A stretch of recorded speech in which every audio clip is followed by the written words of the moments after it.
E aí, pessoal do 7º ano A da Escola João Saturnino de Almeida, aqui quem fala é o professor Ívino e mais uma vez nós vamos aqui dar continuidade às nossas aulas online, pessoal. Na aula de hoje iremos falar sobre a consolidação do Estado moderno, o absolutismo e o mercantilismo. O absolutismo e a formação do Estado moderno, ok? Nas aulas anteriores, lembro-me que dei até em sala de aula sobre a questão do feudalismo, como surgiu. Escrevi até um texto para vocês e expliquei em 4 aulas mais ou menos sobre a questão do feudalismo. Esse conteúdo aqui, pessoal, é tipo a continuação do feudalismo, porque praticamente é a ruptura do feudalismo para o absolutismo, ok? Vamos lá.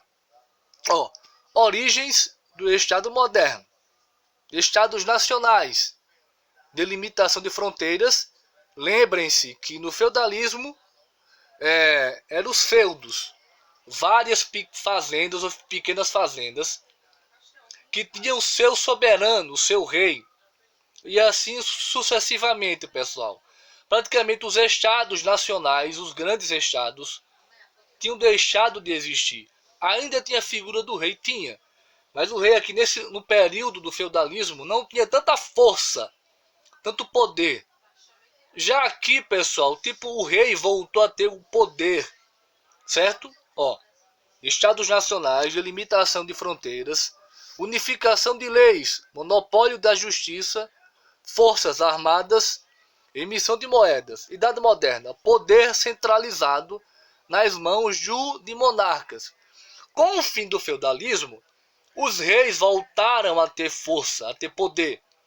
E voltaram a centralizar o poder, certo?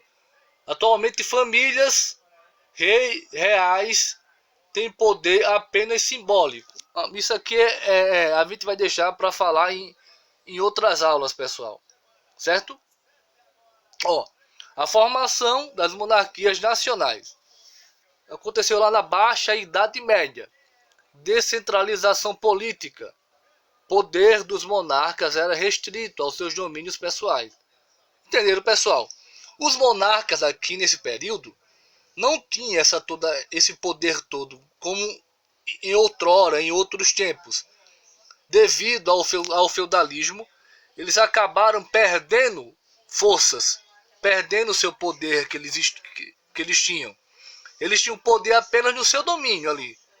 Ali, no caso, como eu costumo dizer, no seu quadrado. Eles não tinham poder global. Cada senhor feudal detinha o poder sobre o seu feudo, como já falei antes. Cada senhor feudal mandava no seu quadrado. O título do monarca era essencialmente simbólico e honorífico. No caso, quem mandava realmente aqui eram os senhores feudais. O monarca tinha um poder muito pequeno, pessoal. Muito pequeno mesmo, ele tinha um poder. Certo?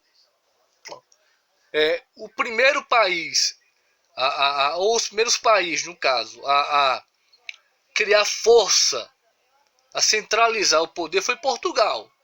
Unificação no século XIV ainda. E Espanha da mesma forma. Unificação no século XV. França após a Guerra dos 100 Anos, que a gente vai explicar futuramente o que foi a Guerra dos 100 Anos. Inglaterra, dinastia Tudor, Guerra das Duas Rosas. Alemanha e Itália foram as retardatárias aqui, no caso. Elas só se unificaram lá no século XIX, pessoal. Isso a gente vai ver esse conteúdo sobre essa unificação italiana e alemã no 9º ano, certo, pessoal? Ou, aliás, no 9º ano ou no 8º ano a gente pode ver também. Mas agora estamos no 7º ano, a gente vai ter que entender essa unificação nacionais europeias entre Portugal, Espanha, França e Inglaterra, certo? Estado centralizado, soberania. O poder se concentrou na pessoa do rei, poder legitimado por Deus. Eles diziam que o rei era rei porque Deus queria, certo, pessoal? O poder voltou a ser centralizado.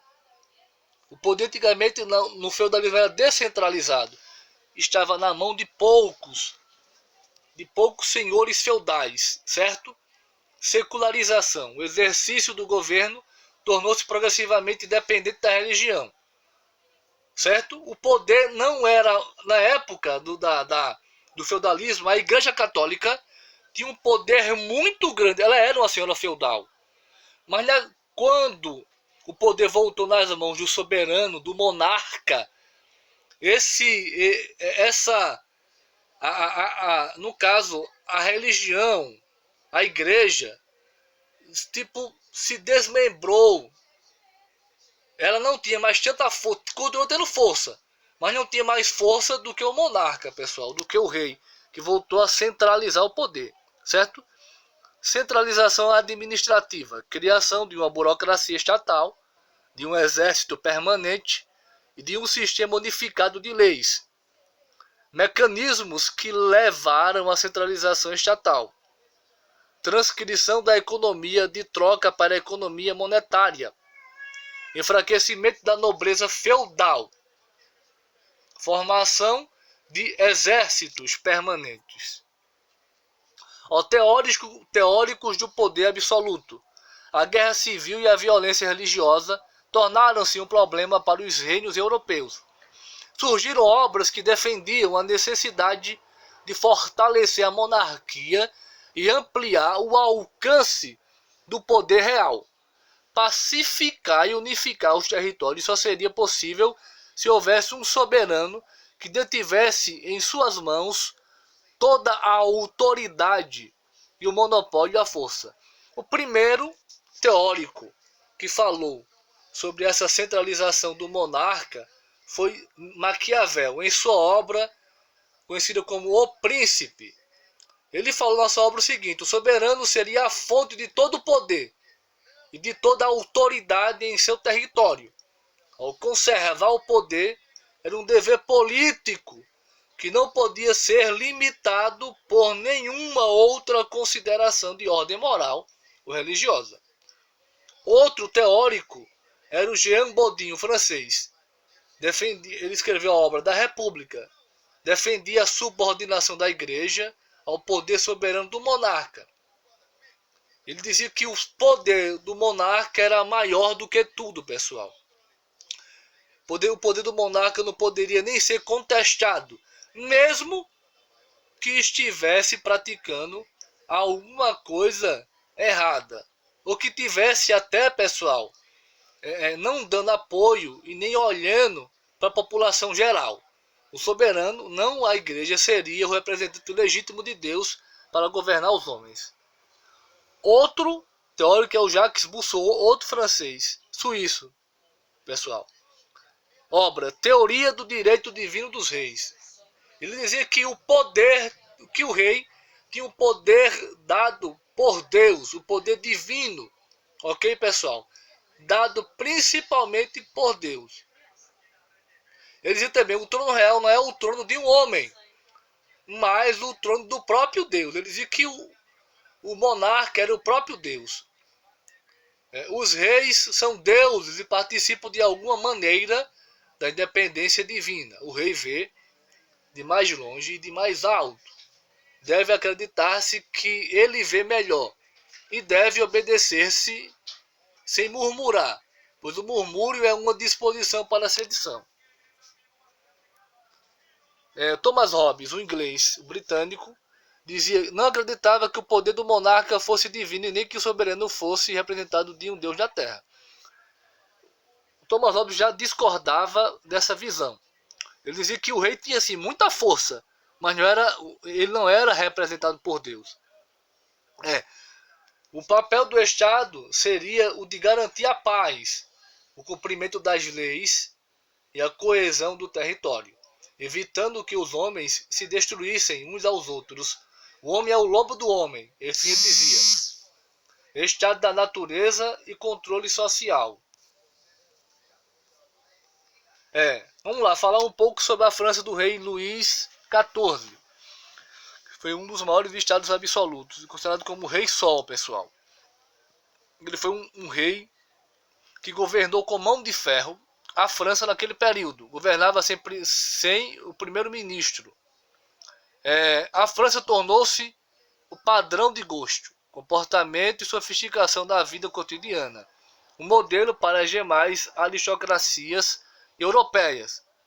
Mediador político, aproximou-se da nobreza de espada e manteve a nobreza togada nos cargos administrativos. O que era o mercantilismo? Óbvio, o mercantilismo tem origem do capitalismo no século XV. Contabilidade, sistema de crédito, empréstimo a juros, trabalho assalariado, irradiação possível apenas com as grandes navegações. Nós vamos entender um pouco aqui, pessoal. Eu quero o ponto principal para vocês entenderem o que foi realmente o mercantilismo. Foi um conjunto das medidas adotadas pelos Estados nacionais europeus entre os séculos XVI e XVIII para aumentar ao máximo suas riquezas, ficou conhecido como mercantilismo. Fonte de financiamento para guerras, expedições marítimas e explorações comerciais. Vou fazer um breve resumo aqui para vocês entenderem, pessoal. Fontes financeiras marítimas foram praticamente através do mercantilismo que os portugueses, espanhóis, holandeses chegaram ao nosso continente. Eles bancaram no dinheiro a exploração marítima, pagaram, fizeram embarcações, certo, pessoal, para eles chegarem até aqui, até o continente americano. Metalismo. Quanto mais um país acumulasse metais preciosos, ouro e prata, mais rico ele seria. Essas são as medidas mercantilistas. Balança comercial favorável, exportar mais do que importar, entenderam? Exportar mais do que importar. Protecionismo, protegiam as alfândegas na cobrança de pesadas de impostos sobre produtos estrangeiros. Tudo que vinha de fora, eles cobravam impostos absurdos. Exclusivo comercial. As colônias produziam e forneciam exemplo. O que é exclusivo comercial? Aqui o Brasil só exportava para Portugal. Ele não exportava para outro país. Isso é chamado de exclusivo comercial, pessoal. Entenderam? O exclusivo comercial é o quê? Exportar apenas para sua colônia. Certo? Pessoal, espero que todos tenham entendido o conteúdo de hoje. Muito obrigado e até a próxima.